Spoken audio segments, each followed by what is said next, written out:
Ah, yes. How do you get jobs? You mean jobs? Killing people? Yes. It's not as fun as you're hoping. I had a boss. He told me who to go after.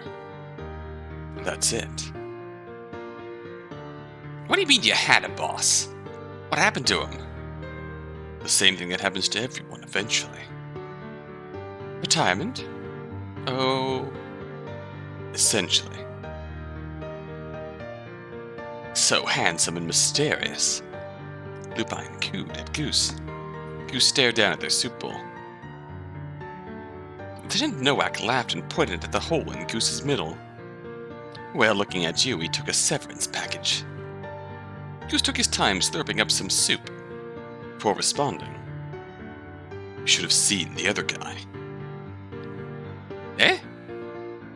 Goosey, what's that creep talking about? I'm not all here. I'm partly somewhere else. Where? Sold my imp a while back. Like other folks, it left a hole. Mine's kinda hard to hide, though. Hell if I know where the imp is now. Vance called from across the table. Language! Language? Sorry. I'm just saying if I knew what that part was, I would be there too. Lupine leaned back in his chair and let out a loud whine. I'm famished. Can't someone tell us a good story already? Anyone have weird family secrets? A saucy romance? A neat gender? Ladouce finished her first glass of wine. And Ludical transed his gender? What?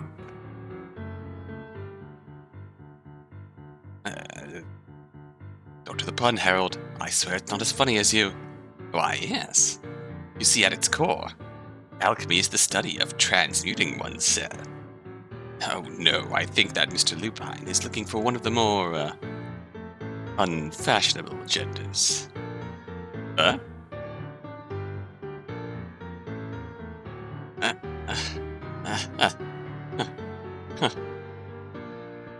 His throat tightened, and Harold squeaked out something so high and soft only Hawley could hear it.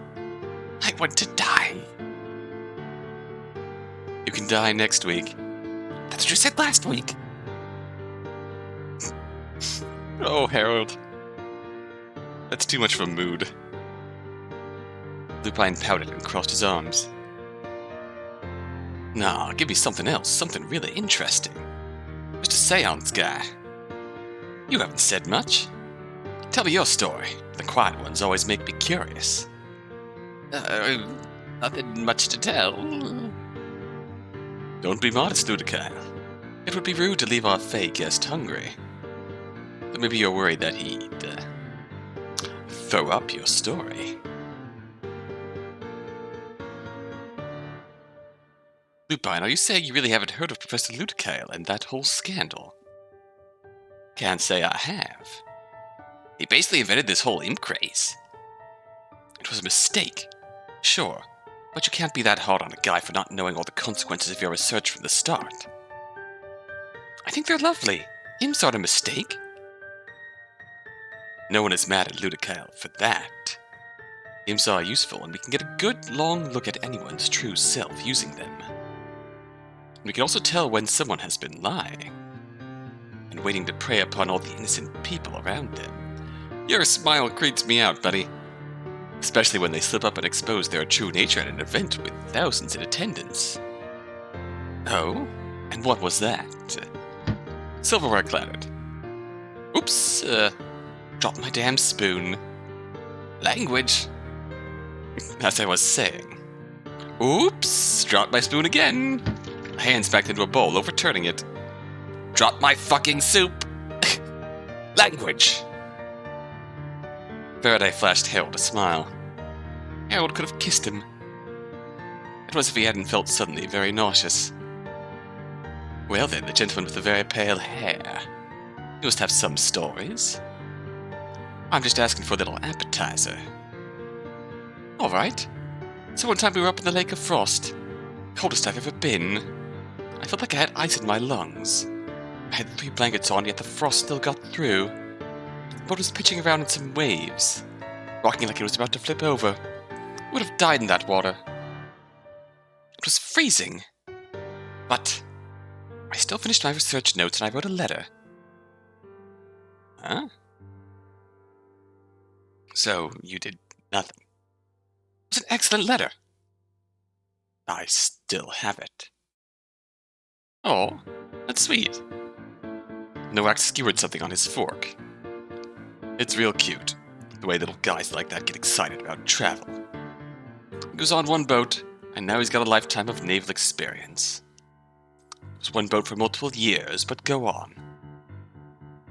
Nowak ignored his interjection. Now, me. He snorted, chewed twice, and swallowed. I got a whole fleet of ships to surrender. I read about that in the paper. But the paper didn't tell you how he did it. Vance barely raised the volume of her voice, but her stern tone carried. No politics at the table, sirs. No offense, but I think you all need to work on your storytelling. If we let them fight, it could make for a good story. Absolutely not. Okay, let me give you a good one. So I had this friend. She was in the worst relationship ever, basically. She had a controlling, overprotective father and only, one friend. The friend was basically a nobody. She figured if she married him, she could get out of the house. And maybe her big fancy family name might help him out. You know, get him up a few ranks in the military. Nowak gave a cough. It sounded like a growl of some large beast. Well, that explains that. I don't think that story is suitable for dinner, either. Lupine's eyes flitted from Deleuze to Nowak and back. That's such a shame for your friend. If she needs someone to comfort her, I know just the guy. Deleuze trailed a finger on the lip around the rim of her wine glass. Well, he wouldn't happen to be extremely charming, would he? Oh, he is. Let's talk about something else. Oh, getting a little, uncomfortable? I agree. Vance stood up to dish out the main course, a large roasted turkey, to all of the guests. At Vance's command, a small razor-thin imp carved neat cuts off the carcass. Ooh, why don't we have Debbie tell us about Faye? Vance kept her eyes firmly locked on her work. I may have been working from older source books, but it was a long time ago. Embellishment for the sake of the reader is normal. As an artist, an artist can find herself sorely limited by facts.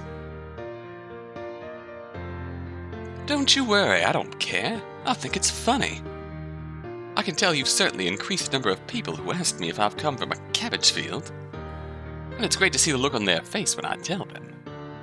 Not I. I was born from the little dewdrops on a spider's web.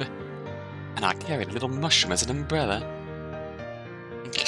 I feel like I remember getting that kind of story read to me. They were real popular. But now only kids and old ladies like that stuff. And I did start them quite a long time ago. What do you write now?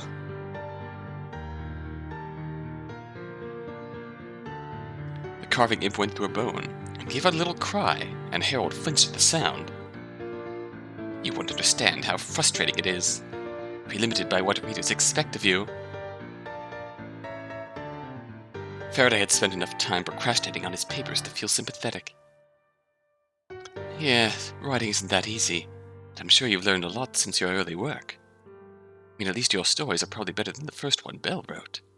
That boat one is terrible. Am I right?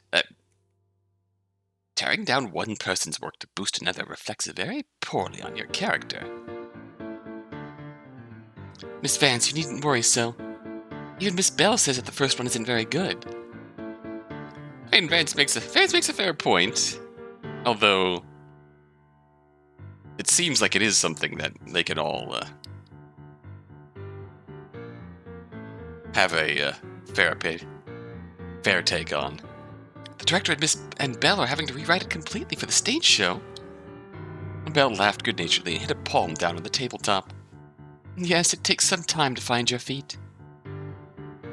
Vance, my darling, please do put a little special thanks credit into the forward if you use my mushroom umbrella idea, okay? I don't mind if you use it, but I want proper credit. Vance looked to be at the end of her rope, embarrassment and annoyance playing on her severe features. I'll be sure to keep that in mind. The somewhat adversarial chatter continued until the guests were all sitting with plates that were empty, and stomachs that were very much weren't. Vance stacked the plates onto the rolling cart with the ivy cloth, and a serving imp wheeled it away. This has been more fun than I had thought it would be. If you will all follow me to the parlor, it's time for the main event. Oh boy. The guests all settled back into the parlor. Belle took a slow, contemplative sip of her sherry. She looked over at Harold, smiling coolly. Harold's nerves had been shot all night, but Faraday could see him beginning to ease up. Harold had always been the sort of person to comply with what was desired of him. His ruin had been quite a shock to all, and he'd never come close to recovering. Nowadays, people wanted to conveniently forget that Ludicael existed. Wanted his unsightly little tale to be over. How do you appease the people around you when they'd all, politely, rather you did not exist anymore? There was a lurking, obvious answer. But tonight there was another, much more agreeable way to please the people around him. The bit of the old Harold was in his eye again. The lecturer, whose pompous sense of self-worth was only outstripped by a genuine awe of those around him. A man with boundless energy for showcasing the things he loved. Sometimes it had been a bit too much. It was hard to keep up with him.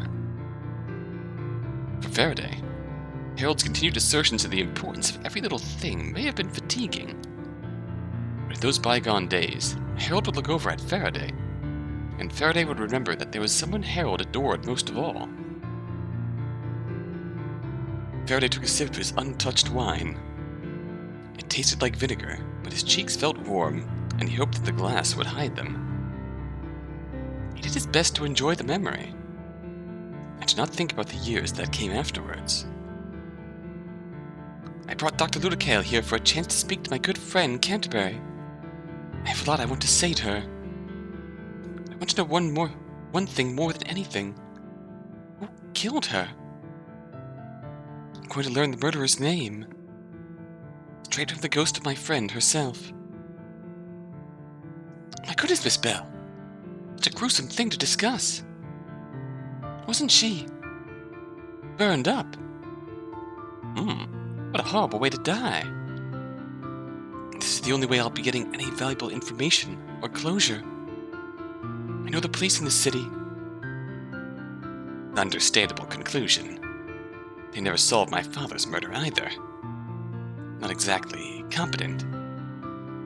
Bell nodded. Dr. Ludicael, I give you the floor. Oh boy. Here goes. Thank you, Miss Bell. Now I will explain how. But I must ask, isn't something like this dangerous? That makes me want to try it even more. If I'm nervous, can I hold your hand, Mr. Military Man? Hey there. Hold my hand. Myers shook her head and clasped her hands. I don't want to be haunted. Harold cleared his throat, and when he spoke, it was with the same warm tone he'd once used to reassure failing students. My dear, I assure you. Every person in this room is under my protection. Faraday found it easy to slip back into the role of assistant professor, to almost pretend that they were going to go back to their office afterwards. Believe me, it's completely safe. I'll need to have you all hold hands. Everything was fine and back to normal. There he was, Dr. Harold Ludicael, alchemist and professor of demonology. Energy of summoning something like this needs at least 2 people to, dilute their strength. And then old Harry was spouting the most inane bullshit imaginable. years catching up and descended into him like a collapsing roof. Oh. We need to focus our thoughts on people who've died. Spell. Anyone else who knew the victim should try to think specifically of her. Once we've all linked hands, imagine Canterbury as vividly as possible. Harold stood up and put out his hands.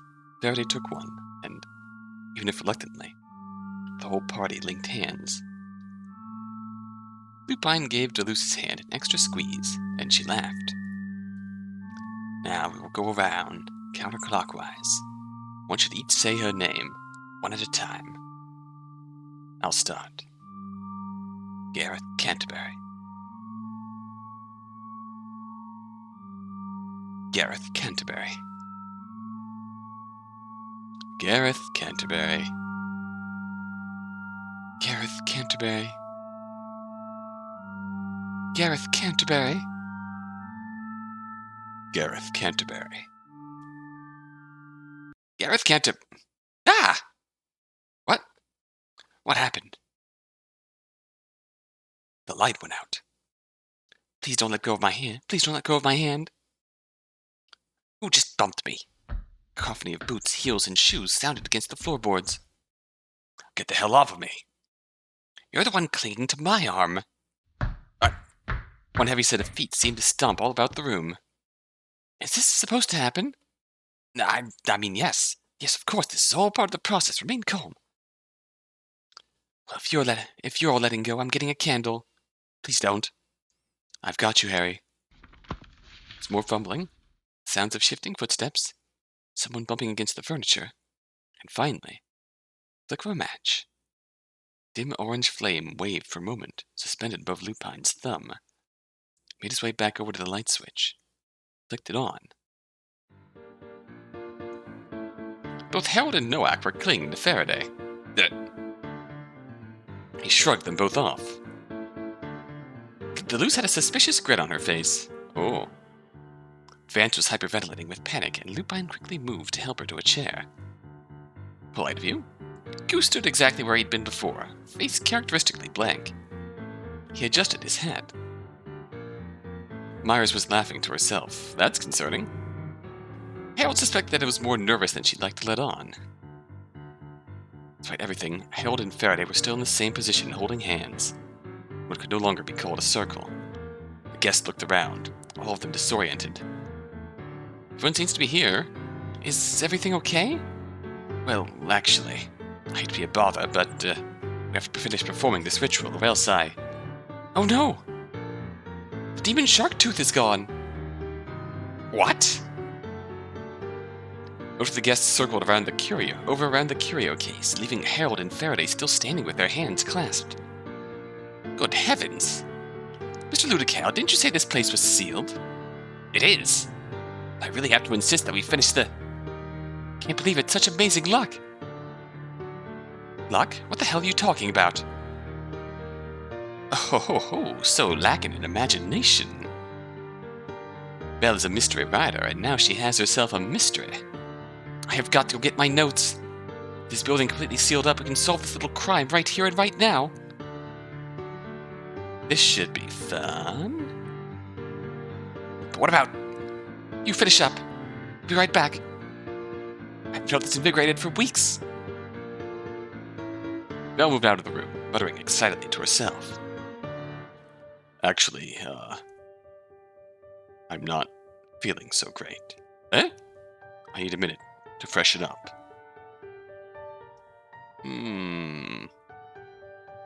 I should do a check around. What if someone's hiding out somewhere? Can't solve the mystery if you don't have all the clues. There's a criminal on the loose. No way you're going around this place without someone to protect you. Oh, how horrifying. Someone might take something from my curio cabinet. Yeah. This, There's no way to commune with the voices of the dead. I tried to get someone else's attention. We're running out of time to find the killer. Oh. Finally, someone is listening to me. Please retrieve Belle before you lose the, mental residence to, What if that person who left the threat did get in? Need to warn Belle. And she's gone. She hustled herself out of the room. Harold peered over towards Myers, who was peering towards the door. Please, Miss Myers. We can finish this much faster with just a few more people in the chain. I'm so sorry. She's gone to get them. I really, really want to see Miss Belle's notes. I'll be right back, I promise. And I never wanted to see a ghost anyway! Harold looked around. Well, I'm certainly impressed. Is anyone else?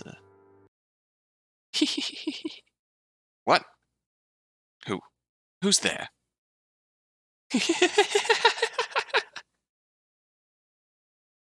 We might hop from behind a chair. Gotcha. And there he goes, too. Faraday gave a long sigh. He looked at the empty room and then at Harold's hands. The bright side, I don't think they're going to notice you can't summon ghosts. I brought 3 straight imps from home. A whole light show prepared. And almost finished unsealing their vessel. It's going to look astounding. Now, just reinforce the seal and be done with it. And it's really just sealing and unsealing with you, huh? What else am I good for? Cheery little line killed the conversation dead. Nothing like good old-fashioned cheery self-depreciation. The pair slowly finished their work. I sort of forgot how stressful it was to be around so many people. Yes, I'm a bit out of practice. We'll get through the night. At least we know neither of us stole the thing. I suppose that's true. Of course it is. You haven't let go of my hand since you took it. You know, maybe having invited a thief to their party will make me look better. You know, by comparison. Oof, Harry. You are really depressing sometimes. If I'm so depressing, would you walk away with the others? Well, I would. But if leaving you once caused so much fuss, I'd hate to see... A scream rang out! Oh no. Oh God, what now? As they stepped from the parlor, Faraday and Harold could smell a putrid, singed odor. There was more than one scream, and they were able to follow the sound of the noise to a door. When opening it, they saw a staircase. Followed it further, down to the boiler room. Oh no. The guests gathered at the source of the noise, all confronted by an inconsolable Vance. In the boiler room, the once stern woman was doubled over, next to a charred body laying in the fern. In the fern? Clarice burst straight into tears, and Hawley found himself compelled to move over to touch her arm gently, and turned them both to look away from the gruesome scene. Deleuze held her nose, jaw set in a tight grimace. Goose offered her their handkerchief, and she accepted it with a grim nod, holding it to her face. Faraday shot Lupine a nervous look, but it seemed that this twist in the plot was not to his taste. Nowak looked towards Deleuze. Harold alone continued to stare at the body. Did any of you see who did this? No. Just heard the scream.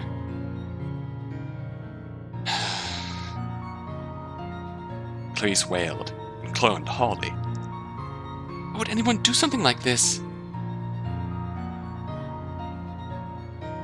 Usually someone with something to gain, or people who do it for money. Lieutenant Nowak flicked his gaze towards Goose, who had walked over next to the Fae, leaning down to whisper. They looked up and stood to full height, looming over the rest of the guests. It wasn't hard to imagine this tower of a person picking poor Belle up. and shoving her into the furnace. Yeah, it's pretty obvious. Merrick is in the military. Killing people for money isn't beyond him. There! There's a hitman right there. There was no bounty on this lady. Trust me. Vance rose to her feet, pointing an accusing finger at the rest of them. I've had it. One of you did this. Shouldn't we call the police? Harold pinched the bridge of his nose. They can't get in until sunrise. The house is still sealed. Can't you just unseal it? Not this one. I am much better at sealing things up than letting them out. I think your ritual did this to her. That's not how it works. Geez, lady, do you think Harry here can spontaneously combust people from 2 rooms away? If he had that kind of ability, there he sure as lightning wouldn't be getting treated with this much disrespect. Settle down, Hawley. She's just upset. It's normal to be irrational. Irrational? How dare you? Sketchy as he is in his personal life, jump to conclusions doesn't help anyone. There's something else going on here. Of course you feel safe. You've got all the strong men wrapped around your finger. Excuse me? Not a man. Yes, we're all very aware that one of them's your husband, and you've been flirting with the other all night.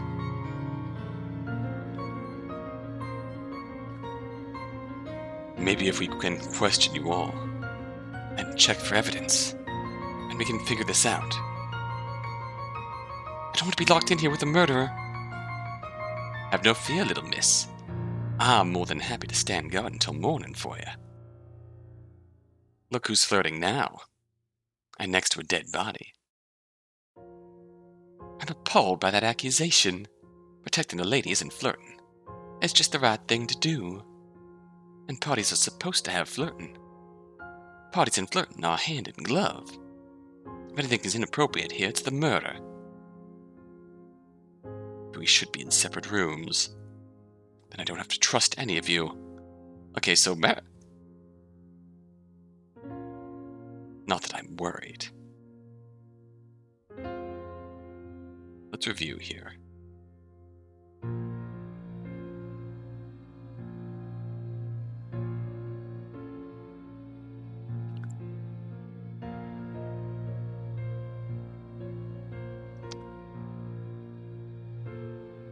Merrick Nowak. So Merrick is in fact married to Dea. When she told that story, I thought that she was like just a friend of the friend who got married to Merrick, but no, it seems that they're actually married. I could fight off any one of you. Really helping your case over there.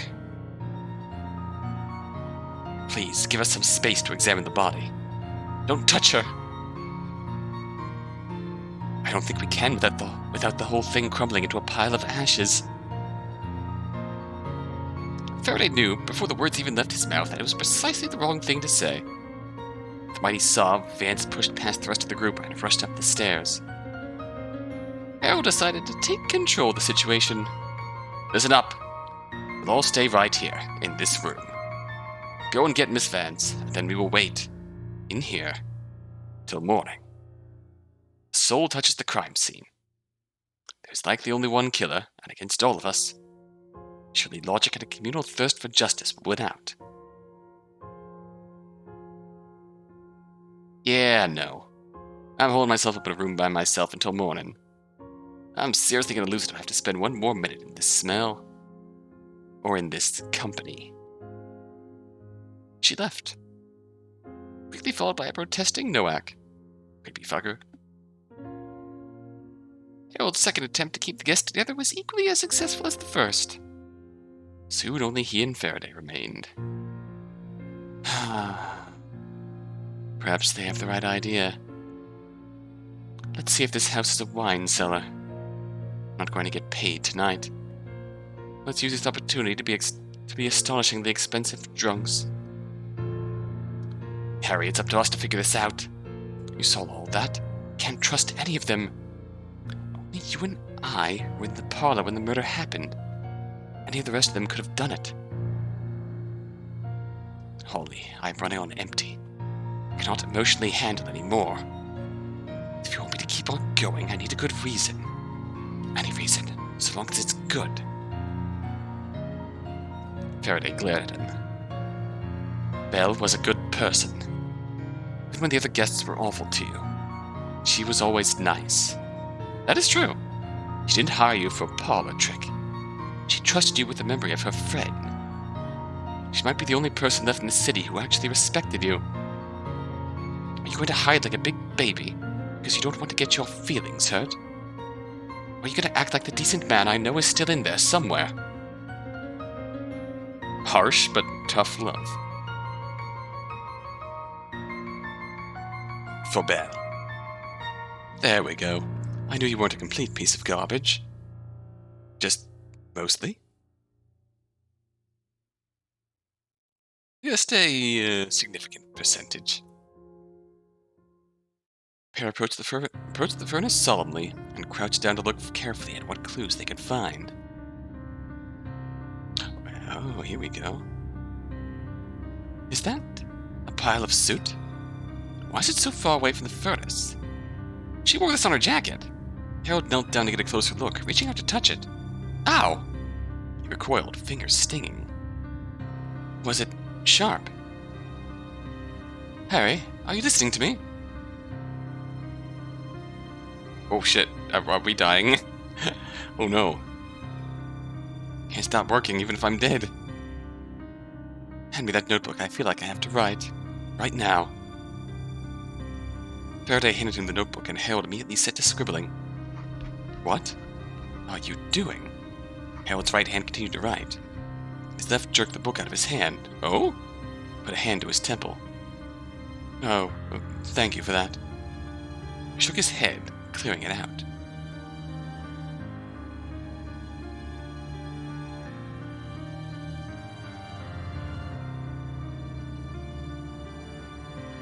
Did he write something new here, or?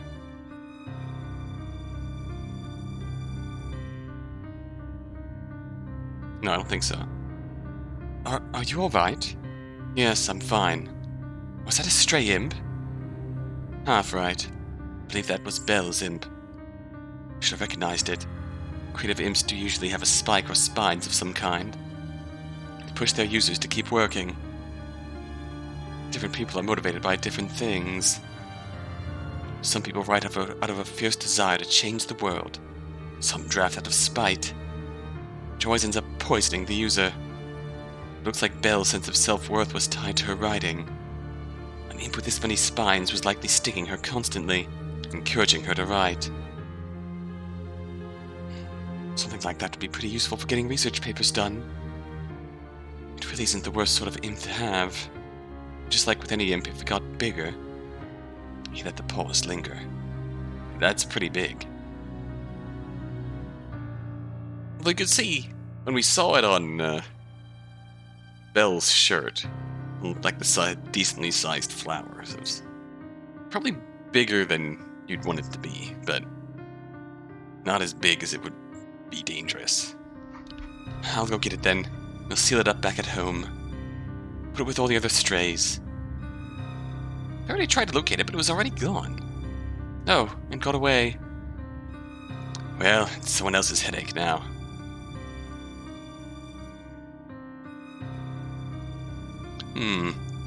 Just a small piece of fabric, but doesn't match anything that Belle was wearing. I guess if we can find where it came from, we might know more. Is this the dinner cart? Why would it be down here? Something is different about it. It doesn't have food on it. Everything looks better when it has food on it. Do you think I'd look better if I wore a fruit hat? What? Nothing, just a thought.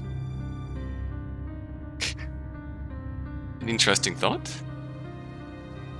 Faraday stood back as Harold inspected the body. Are we sure that it's Belle? Maybe it's a different body. Or fake or something. Harold looked over it. Decency forbids I give any details. I can confirm that this corpse is, without question, it's Bernadette Belle. Decency? This is a murder investigation. Get in there and really look. Harold glared at Faraday. Would you care to do the honors? Faraday stepped forward. The lingering smell of burning hair was too much for him. I can't. Do you understand? Our combined skill set is not the same as an investigator or a consulting detective. You can still observe and deduce. You'll have to do so without the post-mortem. Couldn't we at least move her out of there? We can't. She would... Harold felt his shoulders tense and his gut seized up. He clenched his teeth and waited for the anger to abate. Then he continued. We cannot move her. She would fall apart if we attempted to. Faraday gave the ground a helpless kick. All we can do is keep the furnace off, and hope that the authorities can find something we can't. You know, this is the same way Canterbury died. There's no way this isn't related. It's highly suspicious. But it could merely be a coincidence. Faraday raised his eyebrows at Harold. Or maybe it is somewhat likely that the two friends who both worked at the same place and were killed in the same manner have the same killer. Wow, brilliant. What a bold claim. You really aren't a detective, are you? Harold walked off to investigate something else. Like this. There's a lump of metal here. Oh, I think I know what it is. Remember that key in her sleeve? The one for her office.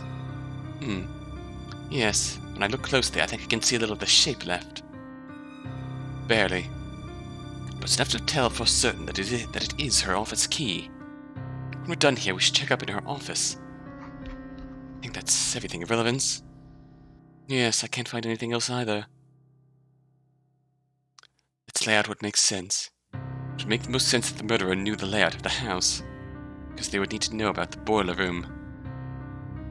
It's hard to tell who might have been here before for sure, or who might have arrived early. Snuck away to get a good look at the house. Looking at this fabric again, Faraday held up the small piece of burned, ivy-colored fabric. I feel like I recognize it. You should. We saw it at dinner. It was the cloth that was on the dinner cart. I remember because I thought it was tastefully in season. There's been a movement towards more plant decoration lately. Very in vogue. What does that even mean? It doesn't matter. What does matter is that the cloth is burned up. Which means someone chose to burn it. Why would they do that? Would have to assume that the person who burned it also burned Belle. So it might have had odd evidence on it. That makes sense. Well, let's get moving. We wouldn't solve anything sitting around here.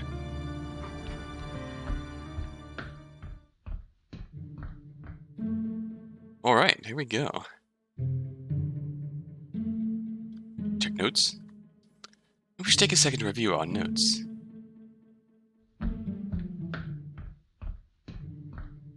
What? I guess we don't have any notes.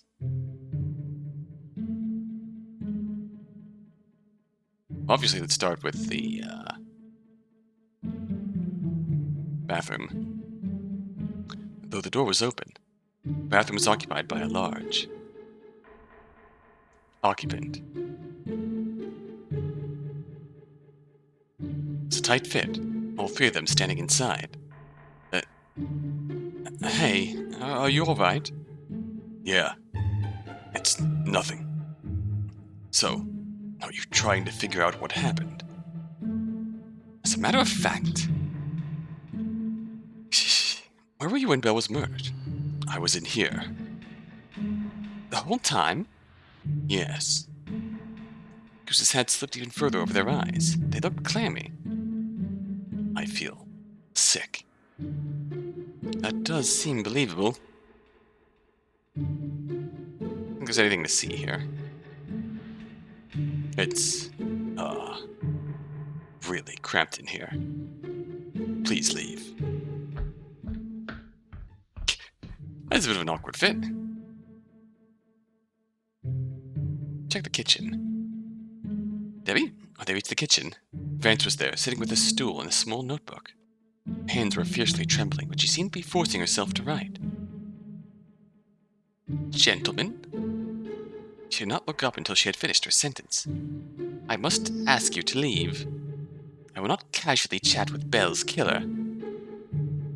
Madam, we are all under suspicion. I still believe that we have more to gain by working together. I decline. If you won't answer our questions, I'll just assume you did it. Faraday, no. Very well. Ask your questions and then be gone. Where were you when Belle was murdered? Vance stood up from the stool she had been sitting on, hunched over a small notebook with a black fountain pen. I was looking for her up in her office, but she wasn't there. It's an interesting tidbit. I started to look around the other parts of the house. Then I finally saw her. The boiler room. Vance turned away and shook a bit. My composure failed. I admit that I screamed when I saw her. After that, I came in here.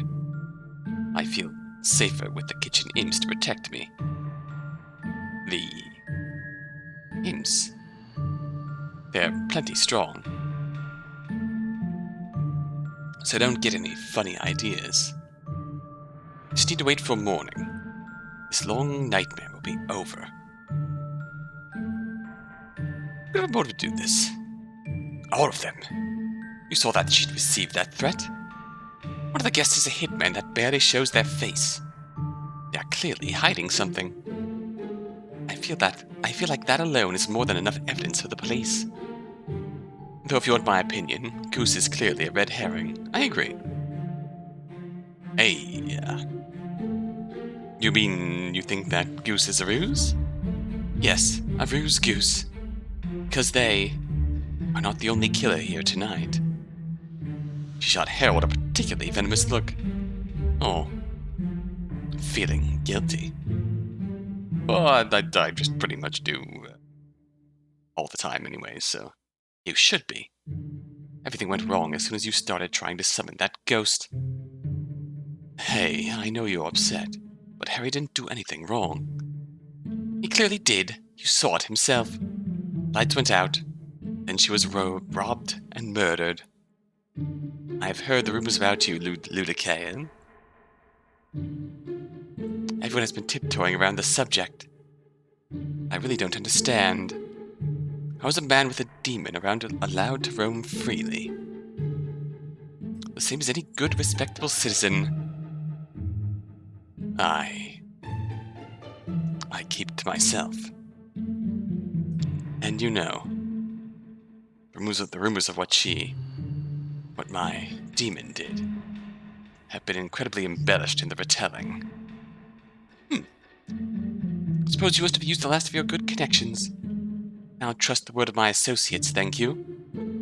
And not the word of a wash-up like you. Ow. That stings. I'm sorry. Harry, quit apologizing for waves you didn't make. Let's try someone else. Vance looked back down at her notebook. Wave with you. Yes, very well, goodbye. Let's see, music room? Oh, hey, dear. You found Duluth in a music room. The north wall was a massive pipe organ. Go away. Looking for snacks? Why? In here? Do you think that you're in... I know where I am. I'm in a room with a massive pipe organ. Got a better look around than either of you did. Bet you didn't even know there's a music room here. Let alone a massive pipe organ. No, I suppose not. Just answer a few questions for us, please. I'm feeling I know what the answer to this is going to be. There's other ways we can go about asking it. Right, where were you when Belle was murdered? Seemed like you would solve this easily just by summoning her ghost and asking her. I actually, funny story, about that. So that whole seance thing was a heavy load. You have to give it to him, it sounded pretty convincing. I can't wait to tell people you're a total fraud. Harold balked and prepared to apologize. Faraday cut him off. Didn't your very rich father die under very, questionable circumstances? And you're to design and sell so many ships now. That seems kind of lucky for you. Maybe Harry decides for his next trick. He's gonna summon the ghost of your father to talk about who might have killed him. Ooh. The threat was barely veiled, but instead of getting upset, it seemed to excite Deleuze. Oh? But you already said that he can't summon ghosts. Why would people believe his lie over mine? Harold noted her reaction and smirked. Doesn't matter. There's even a whiff of scandal. Someone's going to come looking for it. Maybe I'd be left out of society again. The press would learn your dirty little secret. I'd take you down with me, Deleuze. Deleuze laughed, chipper. Point taken. Looks like I can't win against a very legitimate seance doer. Anyway, I was upstairs when the murder took place. Wow! Okay. So that's the way you play. Just, a bit of a good, underground ribbing, I suppose. All by myself. Very convincing. Why don't you tell the truth? All by myself.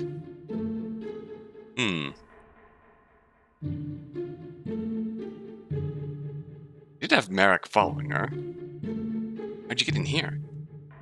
I don't think this door was open when we were sealing the manor. Locks aren't usually a problem for me. That makes you a bit suspicious in my book. Look, Belle was promising to put my ship design in her next book.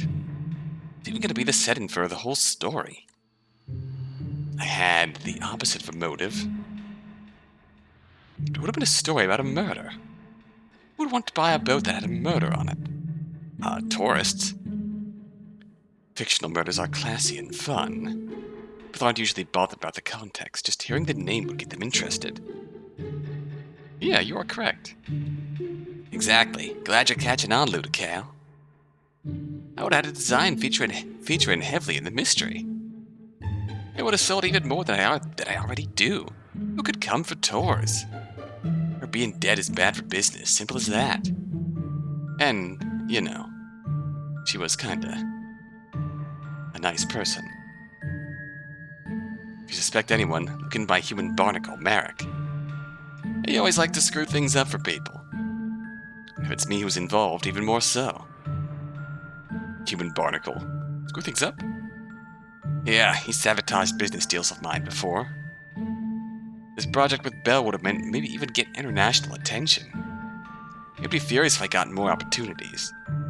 So he's a real piece of shit then, that's fair. I'm already out of his league and he's only getting farther behind. Oh, it's not a shock that he would cheat to try and catch up. Think you would really take it this far? Absolutely. I won't lie and say I would be disappointed to hear it was his doing. See anything suspicious? I did hear something when the lights went out. A lot of people were moving when they started panicking. But Goose moved over and opened the case. You hear the whole thing. Can you be sure of that? Goose was standing next to Myers and me during the seance. Heard Myers say that somebody let go of her hand. I could tell when Goose let go of my hand. I know that because I am me. So, Goose was on the loose. Then someone with a heavy step ran over to the back of the room, and the cabinet door opened. Goose has a really heavy step. Big folks like that usually do. America's heavy step too, but he's got those awful metal custom shoes. So he sounds different when he walks. Luz shrugged. You could hear all that, even with all the commotion the others were making. The shenanigans going on. You couldn't tear me away. Fair enough. Now I've returned to my important business. Luz turned away from them. Still haven't found those snacks. Ah yes, the elusive music snack stash. Alright.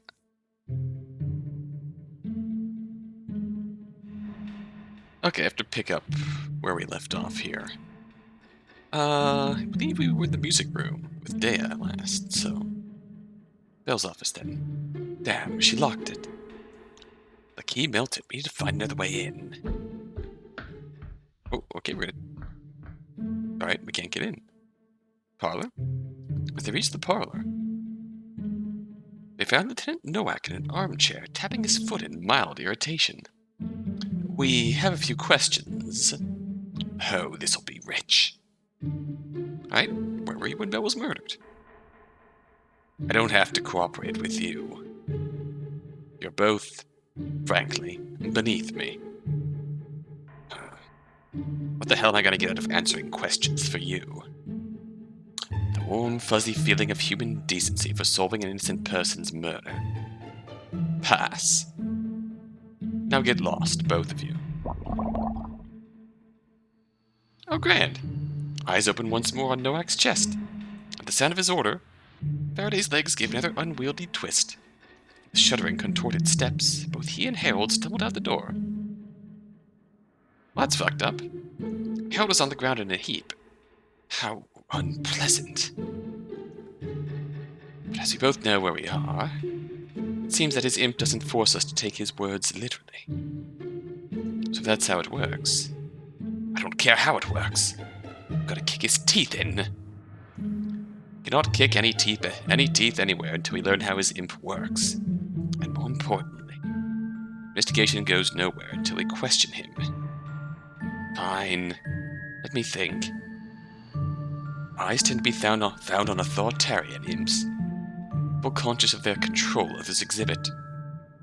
Through the social gaze. Yes, people's imps manifest eyes to watch and judge them. But Nowak doesn't seem to care at all what anyone else thinks of him. Maybe it's a repressed fear. You're projecting that, I think. Smart ass. But seriously, if he were scared of how others perceived him, he'd keep his imp hidden. But he wears his like a literal badge of honor. Faraday, you're a genius. Wow, been a long time since you called me that. I've seen an imp like his before. It's very common among police officers. Shocking. When one is intimidated by the officer using it, then they are compelled to follow the officer's orders. So all we have to do is not be scared. Well, I can't help it. I'm trying to stand up to him, but he unnerves me. What are we going to do? Switch cases.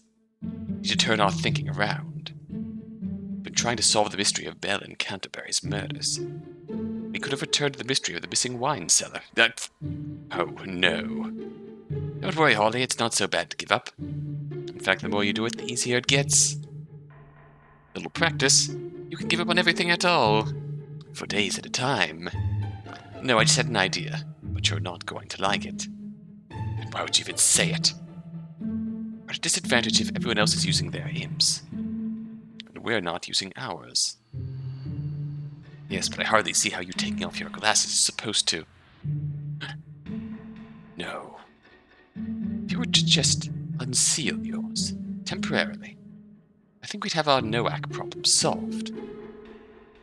Oh, yes, one problem solved and one even bigger issue left behind. Not thought about this either, but this is for Belle, isn't it? Plus she might punch that guy's lights out. Which I would find super gratifying to watch. Look, you won't be losing social standing with this dude. He already hates your guts. He might even respect you more after she punches him. extremely unlikely. You can never be sure with guys like that. Be honest with me. Can you handle this? Tonight already sucks. I'll survive. So please. Hawley groaned and put a hand into his mouth, looking vaguely ill. Please. Please, I want to see her. Waves of revulsion ripped through Harold's abdomen, doubled over. Oh! Nausea gripped him, and he fought to swallow back all the saliva suddenly filling his mouth. With all the talk of what imps are to people, and the way Harold is talking about his, and a few other things that we've mentioned, that has been mentioned about Harold, specifically related to unsavory gender, as he just said, giving up was easier the more practice one got. In a sheer effort of lack of will, Harold gave up. Stomach lurching, Harold vomited himself inside out. And that was not a metaphor. Soon there was a big mess lying on the ground. It was not roast turkey and soup. It was a figure. And though she was not human, she had been around too long. Grown from too many of Harold's repressed feelings. They considered imps to be something they could control. An imp would not talk back. The public would not refer to her as an imp. To them, she was a demon. But the two gentlemen called her Maggie. Maggie hopped to her feet, squealing with glee. Hawley, you asked for me! I knew it! You knew you would want to see me eventually. She opened her arms wide and her eye vein pulsed with joy. Here I am, just for you. Yay. I know you're having a bad night and I'm going to protect you. Do you know just how badly I've wanted to throw my arms around you? Let me wrap you up. I'll never ever have to let go, and nobody can ever hurt you. Not ever. Ever again. No thanks. Let's just question Noack and get this over with, okay? Faraday stepped over towards the door, but Maggie jumped in front of him, wagging a finger. You know what I want from you first. Maggie bared her sharp teeth. Faraday shrunk away from her, but he wasn't fast enough. First I want to see your notebook. I love looking at it. Oh, to-do list. Oh, we have to go back and see Goose. And when Bell's office, confront Noack with his motive, finish speaking with Dea. I didn't even know this was a thing.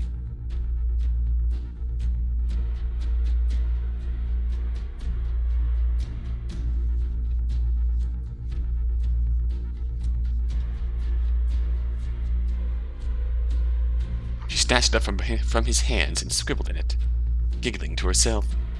It's been so long since he let me hold it. Harry and I read through it all the time when you were gone. There. She handed it back to him. Oh my god. Hawley Faraday. Kisses for your cheek. Hardworking, clever, speaks his mind. Handsome and huggable. Huggable Hawley. You shut up, lazy shitbag. Oh my god. We'll give to him a smooch.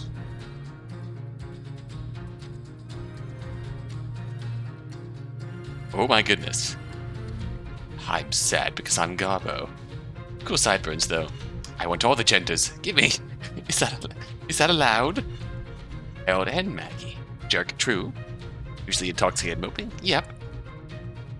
Ha, you're so... Ha, Hawley, you're so smart. We should kiss. Okay, at least you only doodled over them.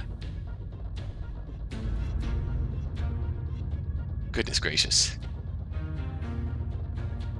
Goodness gracious, alright.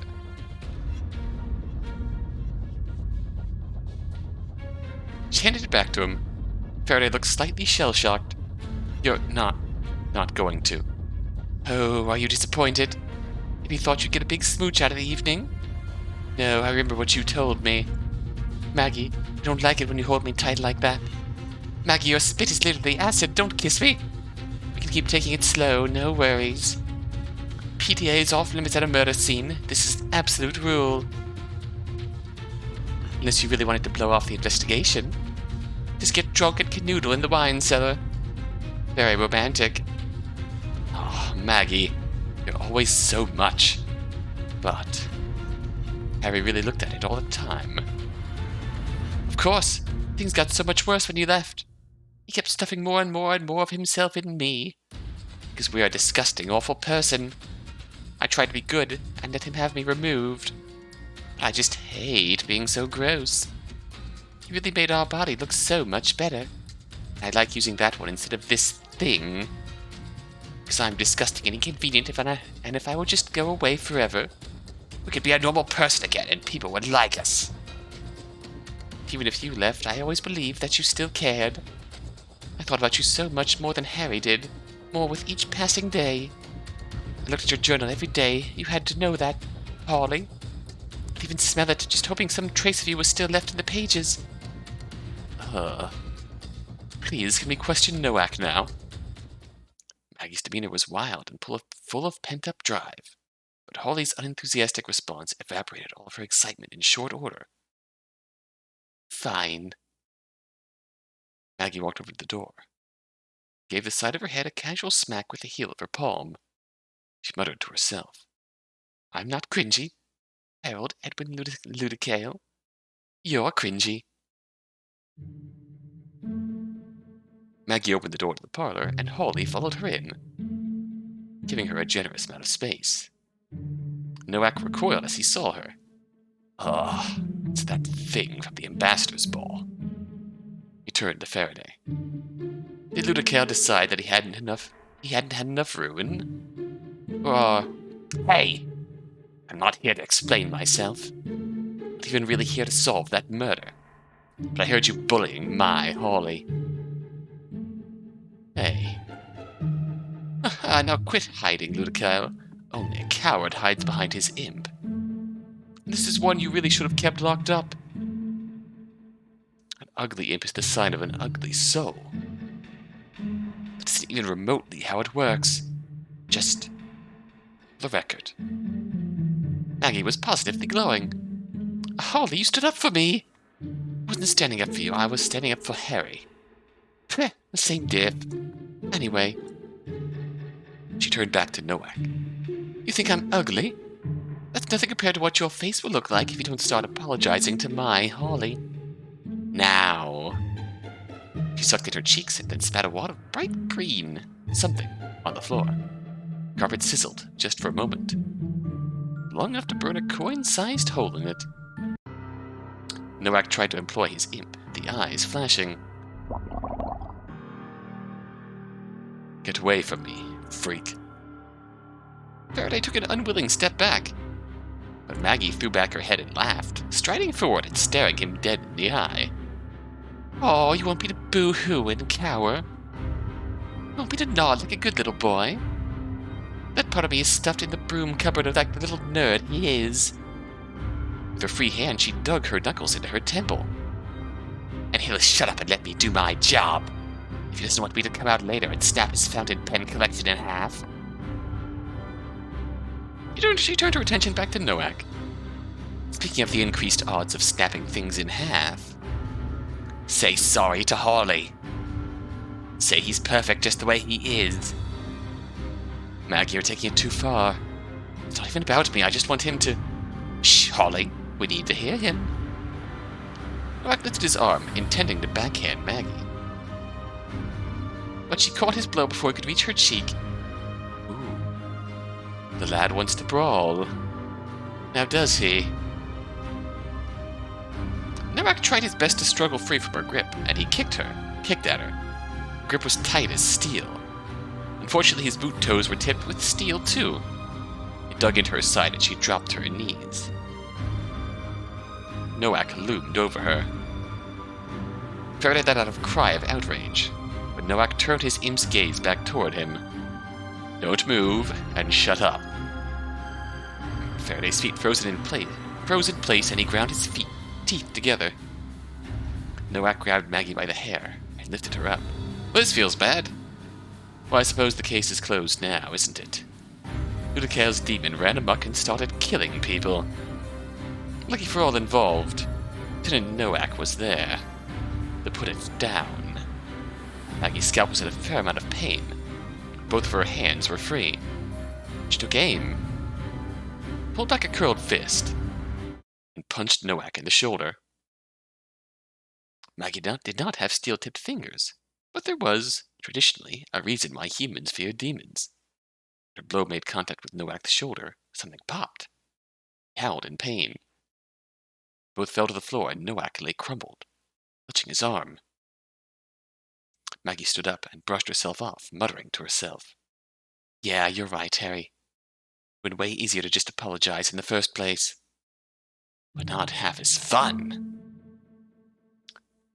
You okay, Hawley? Faraday's joints loosened, and he nodded. She looked at Noack. Now you be nice to him and answer his questions. If you're nice, I'll pop that shoulder back into the socket for you. Oh, fine.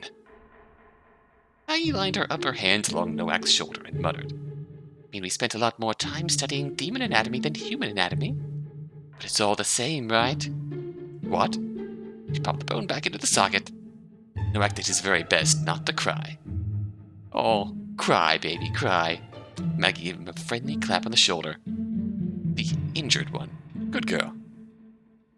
Oh yeah, almost forgot. So, I stood up to you. Does that mean I have earned your begrudging but earnestly felt respect? Noack looked up at her, and, without letting go of his injured shoulder, used his hand to make a rather obscene gesture. Yeah, it was a long shot anyway. Noack muttered, and he pulled himself back to his feet.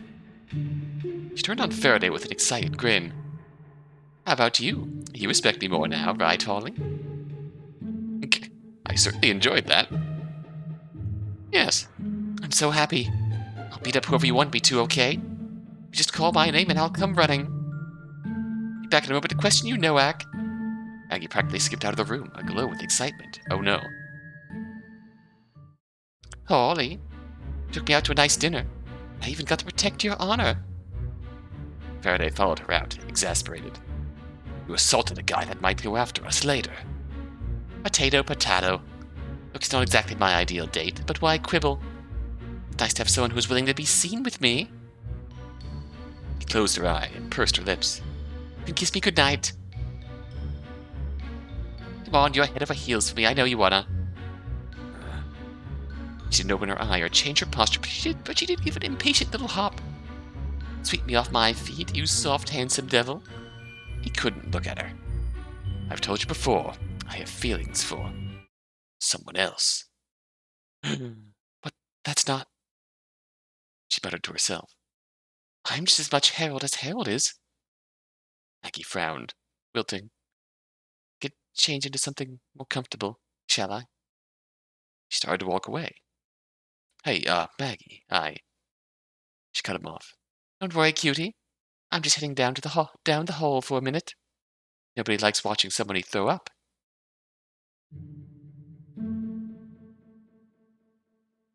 Harold walked back down the hallway, wiping his mouth on his sleeve. Ugh, tastes like anise and resentment. 100 apologies for her behavior. You know, after all this, if you want to talk, she's a bit much for me, but you... As I've said before, just ignore anything she says. It's not a good idea to dwell on it.